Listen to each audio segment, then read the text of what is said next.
Welcome back. It's time now, as promised, for Media Watch. James Creedon's here with 3 stories to whet your appetite. 50 years since Algeria's independence.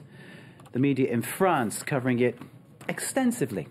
That's right, and more than they are in Algeria. Seriously? That is what's grabbing the attention of one journalist by the name of, hold on, let's get his name, Akram Belkaïd. He's writing for Slate Africa. Let's have a look at their headline. The Algerian War when France does its travail de mémoire. It's a very French expression for sort of sifting through history, a sort of cathartic process whereby you sort of put history to rest. So it's the bicentennial, I suppose, of that very messy 8-year war between France and Algeria, the War of Independence as the Algerians call it. And yes, so lots of documentaries, lots of books being published.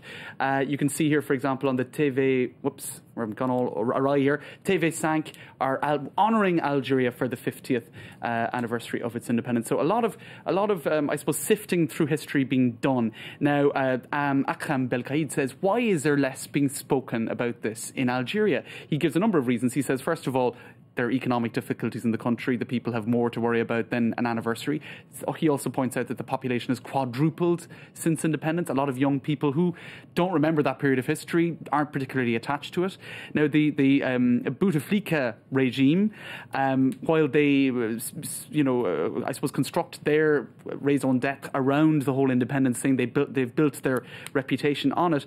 They don't really want to celebrate this 50th anniversary too much because it would also require them to look at what's been achieved or maybe what hasn't been achieved yet in the last 50 years. And it mightn't actually reflect very positively on his regime at a time when he's preparing succession for possibly his brother. So it's interesting, even though there have been some biographies of war heroes that have come out in Algeria as well, actually a lot of the time what they're talking about in Algeria is what the French are saying about the anniversary 50 years on. Because there has been a lot of, well, to put it mildly, ill feelings since. Definitely. And certainly a kind of tension. You often feel a social tension, not so much a diplomatic tension too, I suppose, right. But certainly between people the French people who were there who were displaced, right. the Algerians who came to France and felt discriminated against. It's been dealt with in the media, in the cinema. It's been dealt with everywhere. You get the sense, I suppose, as an Irish person or a British person, that France kind of hasn't put those colonial ghosts to bed, perhaps as well as they have done in Britain. You really get the sense here that this isn't over in France. Careful, we need to talk to Indian and Pakistani people right, about that and true. Get their views on it, which may even be similar. It's you true. never know. You never know. Anyway, true. But I get the point. The point.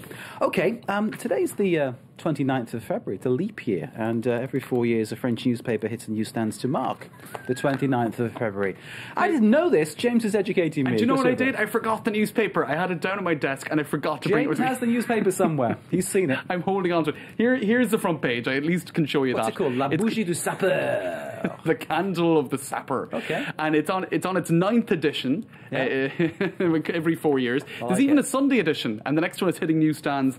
I'll get the date for you, Mark, because if you're still in France, 2032. Check it out. I'll still be here. The Sunday edition. We'll still be doing this, don't worry. You can also subscribe for €100 for a whole century. You'll get about maybe, I don't know what, a handful of editions. Now let's play the next piece of music, because actually somebody mentioned that if you like this newspaper, you might also like this particular song. They play one note every year. It's called As Slow as Possible. It was composed by John Cage. This is note number 1 that was played in 2010. There you go. Okay. They just play one note a year. It's going to take 632 years to get through it. That was in 2011, a year later. So it's a bit of a gimmicky thing. So if you like your news not breaking once every 4 years, you might like this piece of music as well. Well, highly anticipated, I'd say. Actually, somebody just brought me the newspaper. La Bougie du Sapeur. Proof that James Creedon had this. There you go. And proof that we work as a team. That's right. People helping each other out. Come here and take a bow. Come on in. Come on. Our Plato assistant comes in to take a bow. This is the guy who went to fetch the paper. Right, Good man. Take it away now. Take it away. Paper. Good man. All right. Germany's finance minister playing Sudoku. Let's roll the pictures, Mark. Roll the pictures. He was caught red-handed. This is Herr Schäuble. That's right. This is in the Bundestag in Germany. And this finance minister. On the Greek finance deal. He was He was voting on the bailout for Greece. This is Germany's biggest economy, and their finance minister. And what was he doing? Playing Sudoku, and doing it in such a way that he was trying to hide it as well. Did you see that? He was kind of he was messing around. He's got a sense of shame. There you go. At least he has a sense of shame. You know what? You can't get away with anything these days. That's the moral of the story. There you go. Sudoku's addictive. Oh, he likes risky behaviour. There we go. But it is all about numbers, and he's a finance minister. And our Plato assistant's great. Well done. Thank you very much. Merci encore une fois, mon ami. Merci. James Creedon with Media Watch.